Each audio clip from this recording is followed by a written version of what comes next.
Tanya Glover, and I'm here today with my good friend Ariel Spencer, and we would like to talk about a topic that is a bit touchy but needs to be discussed, especially in the society we're living in now, and that is racism. So, Ariel is here to talk about with me what is racism and what are the implications of it in our society. Okay, and thank you so much for having me, Tanya. You're welcome. And one of the first things I want to say, this is, in today's time, is pretty much a touchy and a taboo subject, and it's two ways that people look at it. Number one, they don't want to talk about it at all, or number two, they just want to avoid it and pretend that it doesn't exist, but unfortunately, it does exist in so many ways. It does, and one of the first things that I want to say about this is that racism pretty much isn't nothing more than an idea. It's just basically an idea that, there's no group of people enforcing it. It's an idea that's just put out, and it's up to the people on whether they want to act on it. But unfortunately, with the choices that people make, most people act on it in so many different ways. Right. And one of the first ways that I want to say that people act on it is that, they get the idea that, let's just say, with my own people, so-called black people, and I say so-called because I don't believe, in black and white, we're all human beings. And one thing that I grew up hearing a lot is you're going to have it harder because you're black. And that in itself is one of the most racist comments because, if you choose to act on that, you will find that you will have it harder. It's because a self-fulfilling prophecy. Yes. Yeah, so you're going to find that if you choose to let that, if you let that, define you, yes, thank you, I couldn't find the word for that, then that is true. And there's so many ways that I'd say the mass media, or not even the mass media, like maybe even the government reinforces that. I think back in my days when I took sociology, and when we were learning about demographics, and of course race came up a lot. One of the first things that I would see is even though, Caucasian people outnumber the so-called black people or whatever, what you would see is that when it came to things like poverty and welfare and all kind of things that, you just don't want or don't want to think about it, black people were labeled the number one people to be in those situations. But were they though? Were those numbers really representative? Actually not, because the surprising thing about it, they were labeled the ones the most likely to be in those situations, but because so-called black people are in the minority, it was actually more Caucasian people, simply more because Caucasian people outnumber us. That is very true. Yeah. Very good point. It feels to me that the government puts off a lot on black people in America, as well as Hispanic people. Oh, yeah. And they use the information to try to divide us. Oh, So yes. we as white people can say, well, it's their fault. This is being cut. This is being used. And it just seems like a divide and conquer tactic especially by the GOP. Oh, yeah, it definitely is. And I'm so glad that you said that because, maybe 50 years ago, the black people or whatever were the first ones to get scapegoated. Now it's Hispanic people Yes. because anytime something goes wrong, we can't get benefits because the Hispanic people are getting everything, which I Right. think is totally wrong. And the thing is, I guess you say mainstream America or the masses, they just don't see this. Right. All they see is like the scapegoating and the agenda being pushed, and they just react. That's all they want to see.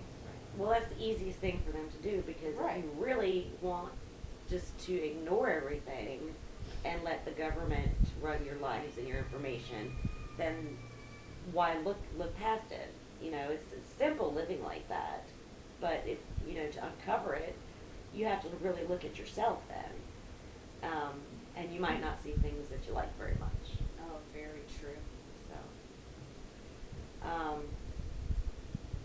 about racial profiling? Racial profiling, I think, is very alive, and not necessarily looking at it from a black and white perspective. I think it goes all the way around the rainbow with every single race. And one of the first ones I'm going to talk about, obviously because I'm a so-called black person, I'm going to talk about racial profiling with black people. And when most people, it's really sad, think of black people, they think of like, things like rap and BET. When they think of black women, like stereotype is like the ghetto booty and the weave, which is so not true. But at the same time, the media pushes this, and you have, I say you see this more with the youth than with like the 30 plus crowd. You see these things more like being pushed by the youth, and I think it's like a government agenda to push these things. Well, also though, when it comes to the youth, they get it from somewhere, and it seems to me like parents, people our age in our 30s, Yeah. They perpetuate that to their children because Bill Cosby, in fact, that was his main point. You have black people, black teens on the corner. I don't do, it ain't me, whatever in Ebonics. They're, that's being perpetrated by their families. True.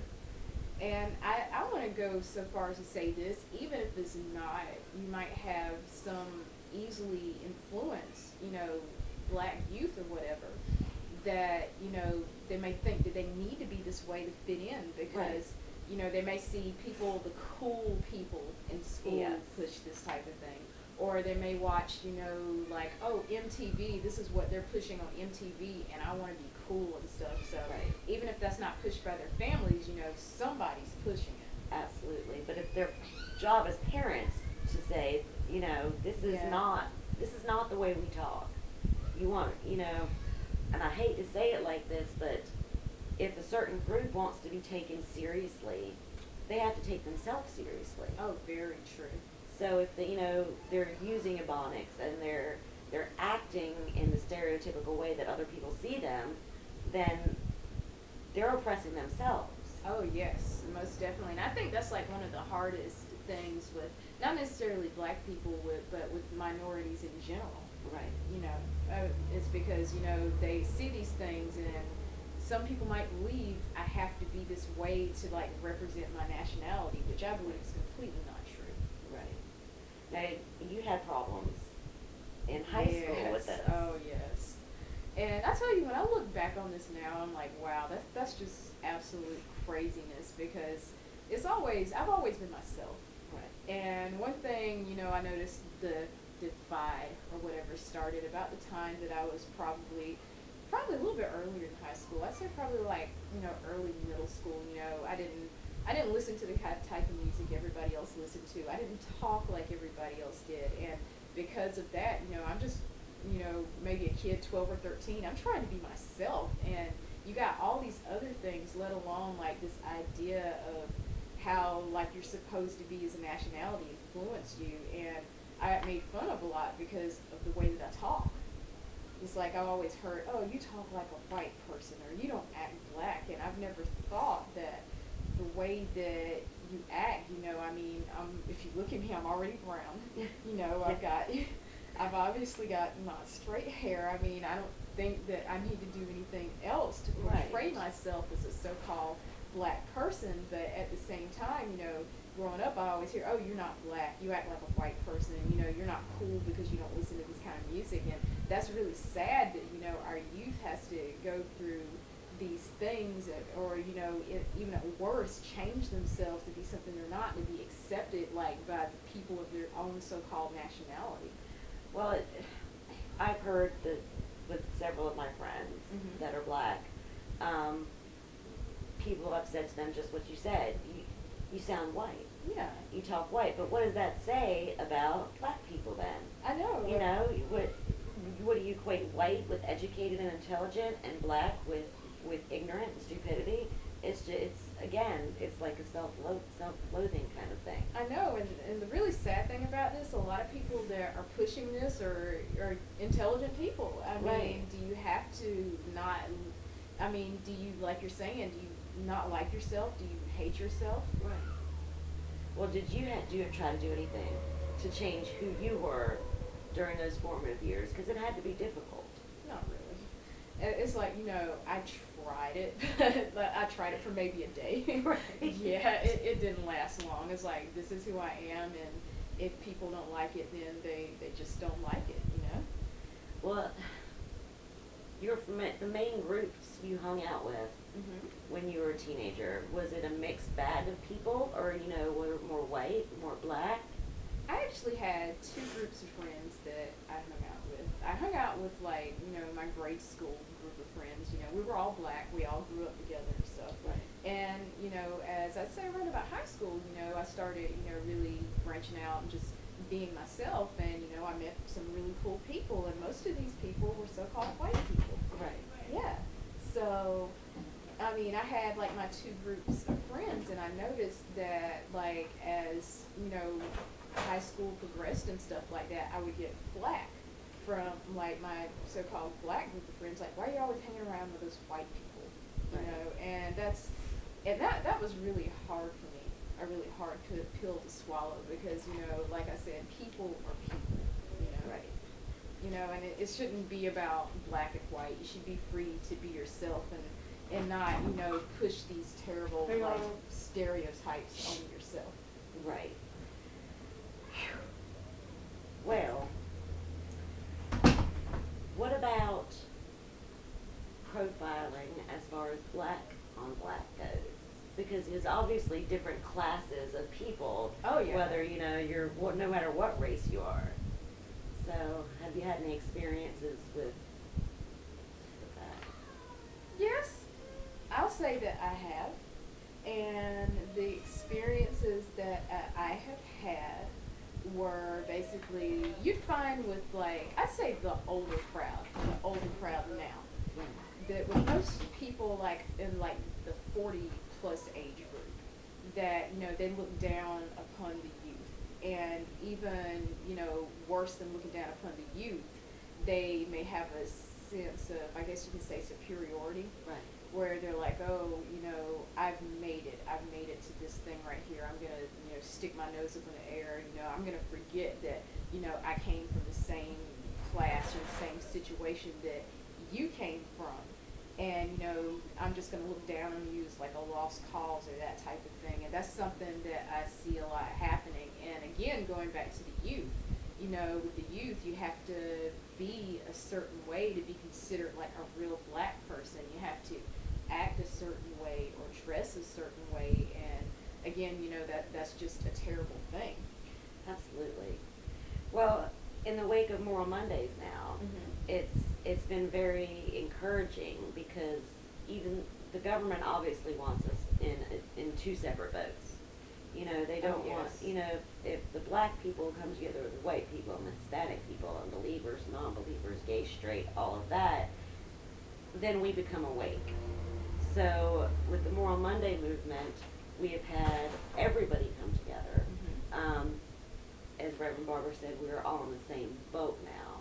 And if we can keep that idea going, I Yes. think it's going to be a very moving experience for racial classes and economic classes. Oh yeah, I think economic class is really one of the biggest because one thing that I've noticed with people that of all colors, that when they seem like some people, when they move up the ladder, they just want to turn their noses up and forget where they came from. Right.